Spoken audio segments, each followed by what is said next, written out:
Chick-fil-A Peach Bowl for giving us an outstanding week, giving us our time to prepare, giving us great facilities, great food, made us feel at home, great hospitality, but they also understood this is a playoff game, and they gave us all the time that we needed to prepare. I'd like to thank our football team for working so hard. Also, Coach Ensminger. You know, there was a tragedy that happened in Coach Ensminger's family today.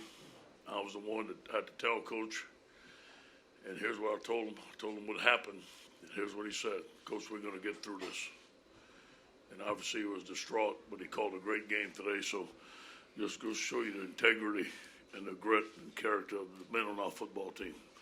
Really proud of these two young men on the side of me. They're great players, they're great teammates. What a tremendous job. I thought we played, for about 3 quarters, we played a complete game, and give Oklahoma credit. They have some great athletes. Coach Riley's a great coach, and they've had a lot of success. All right, thank you, Coach. All right, we'll open up questions. Raise your hand. We'll get you a microphone, please. All right, we'll start right here, second row. Larry Holder with The Athletic. Joe, describe kind of what you were thinking on when you did the scramble and you kind of made the heave to Terrace Marshall, and it was seemingly really similar to what you did here three weeks ago. I trust my guys. You know, I trust them enough to throw 50-50 balls up to them, and they're going to go make a play for me. So I got great people around me, and that's why we've been so successful. We have trust in each other. Okay, right here. You told me, Michael Cobble, WBRZ TV in Baton Rouge, earlier in the week you said that you're able to identify the defenses very quick. How quickly did you realize that what you guys have prepped for this game was going to be successful? First series when we scored a touchdown. No, we go into every game thinking nobody can stop us, and that's the way we think. We think we need to score every time we touch the ball, and if we don't, then we're still kind of chasing that perfect game. You know, it's always something to get better at, and today was a lot of fun, but still room to improve. Okay, right over here. Guys. Matt Moscona, ESPN Baton Rouge. Joe, you and Justin, you guys both set a lot of records today. Are you aware of them? Do any of them mean any more than others? They handed us a whole sheet of all the records y'all set today. January 13th is the record we're worried about.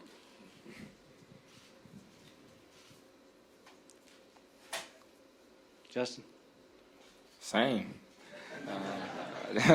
That's the goal of the whole season, to win that national championship. So we're not going to stop until we get that.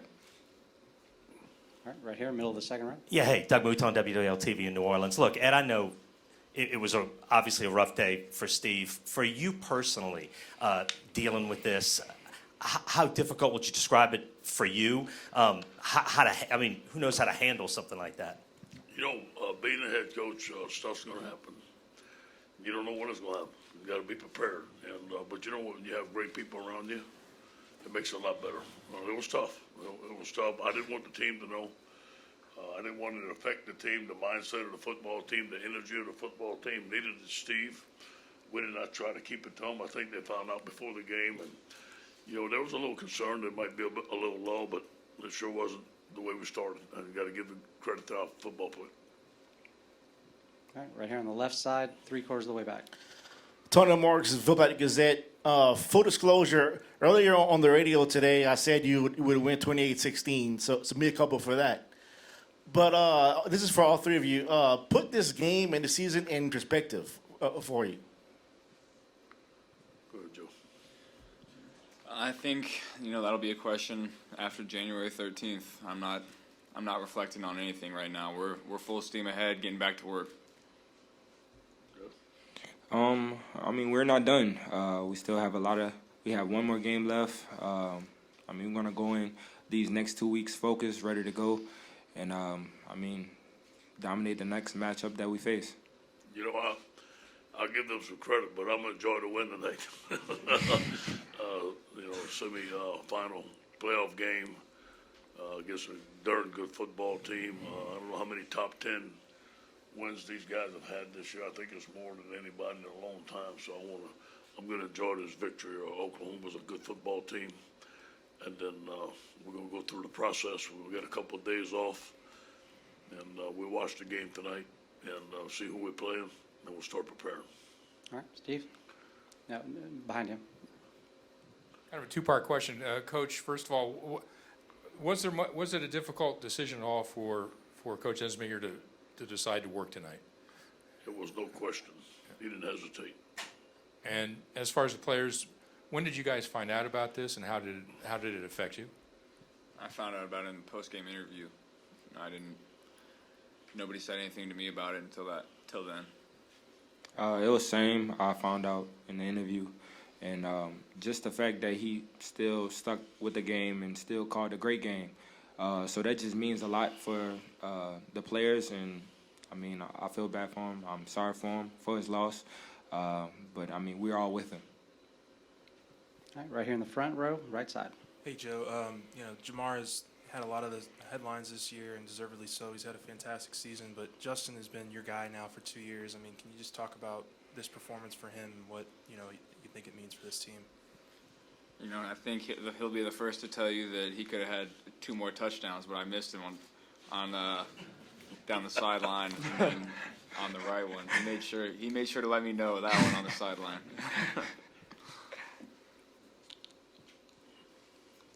All right, next question here, Jacques. Jacques Doucet, WAP-TV in Baton Rouge. Coach Orgeron, what was it about Chris Curry that enabled him to, play such a big role tonight? The style of runs that we're running, his practice the last 2 weeks. Coaches came up to me today and said, Coach, we think that Chris Curry ought to be the first back end. Said, y'all believe in him, put him in, and he played well. So he's proved, Chris has come a long way, and he's proved on a daily basis to his teammates and to his coaches that he's worthy of the game that he played tonight.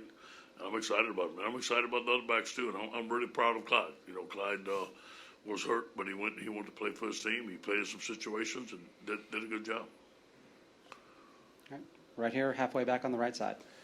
Ed, can you update Damian Lewis and Terrace Marshall, who left the game? Yeah, Damon is gonna.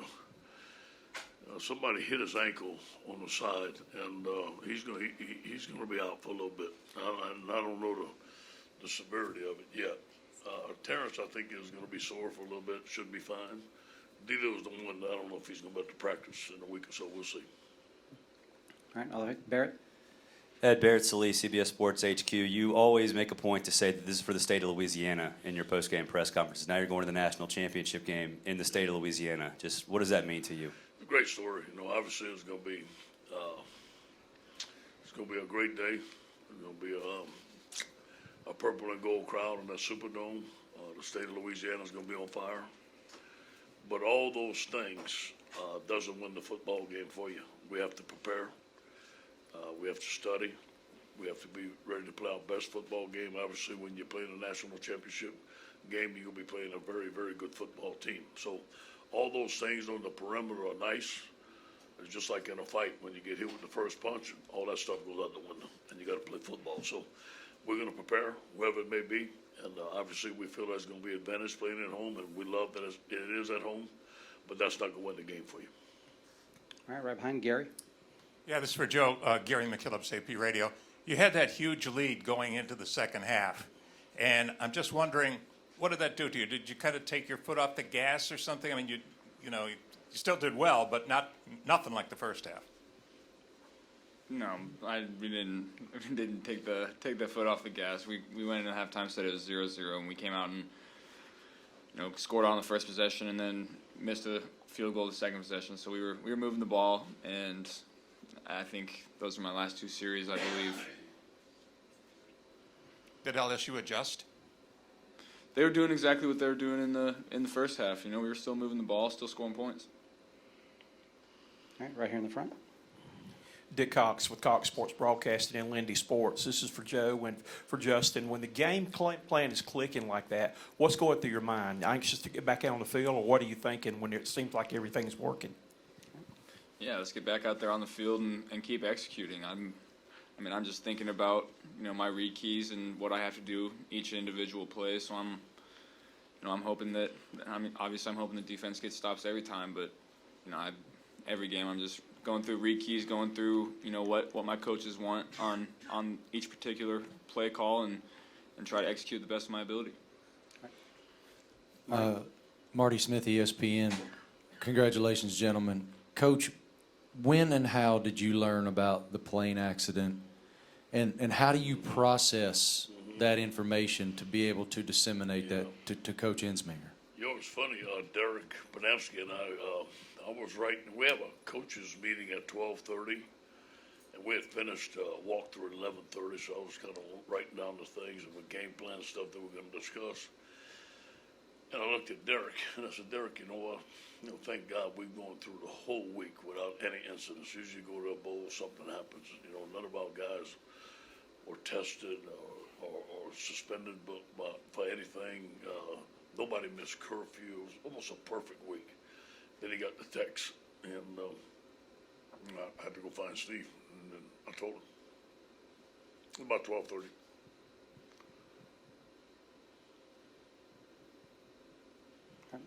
All the way back in the back on the left.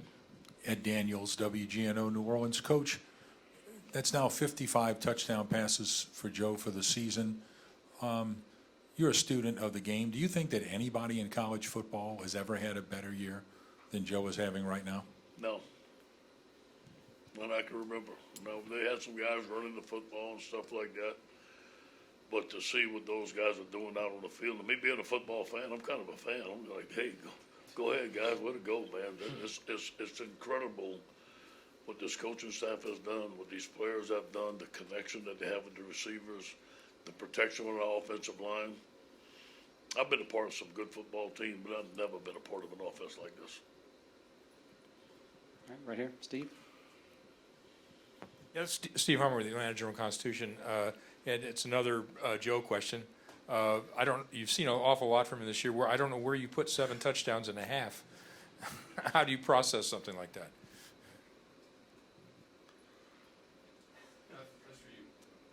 Me? I felt that we were going to do very, very well. And I felt against Oklahoma, in order for us to get ahead, we had to score every possession. I had the utmost respect for Jalen Hurts and CD Lamb. Not to think that we wasn't going to stop them, but I felt that we had to put the pedal to the metal and get a big lead, in which we did. So it doesn't surprise me that they did the things that they did, but it does surprise me they did it with the ease that they did. All right, right here on the aisle on the right side. It's for Justin and Joe. Justin, what is it like to be a part of this receiving corps and have the success and have a guy that can get you the ball the way Joe does? And then Joe, we talked about it a lot. You have options. You're able to go to plans, down the line. But to get everyone involved, to keep them, and to have the level of success that you guys have executing, do you ever think it's unusual? All right, Justin, start with you.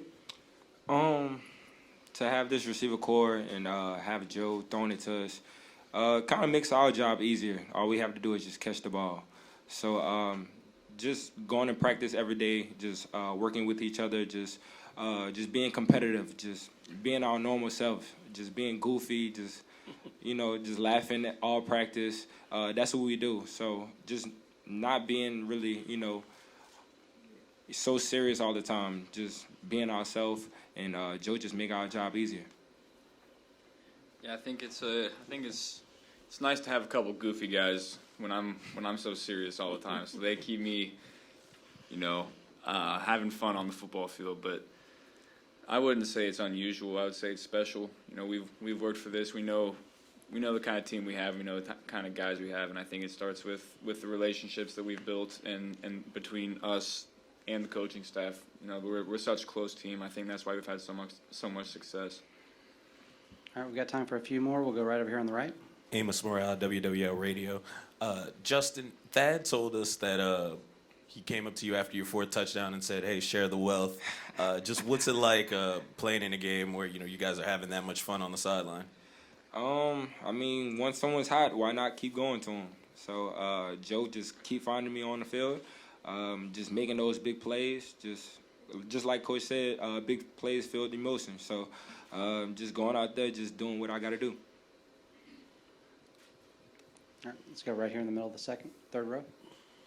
Brooks Cabina from The Advocate. Ed, you've been a part of national championship teams. This is the first for you as a head coach. Has that fact sunk in yet for you, and how do you approach these next weeks, with now that the moment is finally here? It won't be any different. It will not be any different. We won't make it bigger than bigger than life. Obviously, we understand the magnitude of the football game, but we're going to focus on the task at hand, the fundamentals, getting better. We're an ascending football team. We're going to study on our game plan, and we're going to work just like we've been. We're going through the process with confidence. Yeah, right here. Back to Jacques. Coach Orgeron, did you know Carly at all? Did you ever interact with her? Sure. Did she? I mean, what are your memories All of? the time. Yeah. Knew her. We go to McNeese games. She interviewed me and Kelly. Saw her all the time. Saw the state championship game. In fact, I can't go to the state championship game. We watched it, and we watched her work from early morning to late at night. Me and my wife complimented her, and obviously we're friends with the Insmingers, and so we've seen her around all the time. What an outstanding young lady with a bright future. It's just a shame it happened. Let's go right here. Yep. Yeah, when there's an offensive day like that, it's obviously going to get a lot of the attention, but you mentioned the defense getting the stops to build a lead. 3 of the first 4 possessions were 3 and out. What worked so well, and maybe a thought also on Caleb Vaughn, who was the MVP? Yeah, we had pressure on quarterback. We felt that we could win our one-on-ones against them, but really, I thought we stopped their run game. I thought Coach Aranda had a tremendous plan. That counter read, I ain't seen nobody stop it. The key was Jalen Hurst not beating us with his feet, and we did a great job of that. We thought the CD line would be something hard to cover, but we didn't think they would drop back and throw the football on us to beat us. So Coach made them one-dimensional. We had a great pass rush. Very proud of Coach Aranda and the whole defensive staff. They worked very hard this week. Yes. No, I think Kellerman had one of his best games. Kellerman had his best week of practice. We named him team captain. I told him that last night, and he is coming on to his own. Okay, right here in the front, right. Chris Stevens, Gwinnett Daily Post. Talking about the defense, I mean, first play of the game, y'all go get a sack on Jalen. How much did that set the tone for LSU? When you have an offense like we have, and you win the toss, human nature wants you to take the ball. But I want to show our defense I had confidence in them, and we deferred, and man, it worked out perfect. And they came out on fire. They wanted to go out on defense first and stop them. Went 3 and out. They had a short punt and we scored. So it worked. But I think it set the tone for the football game. All right, we got time for 2 more. We're going to go all the way back on the left. Jay Black, WSB Radio. Joe, you had a performance tonight that very few have. What is it like to be in that kind of a rhythm?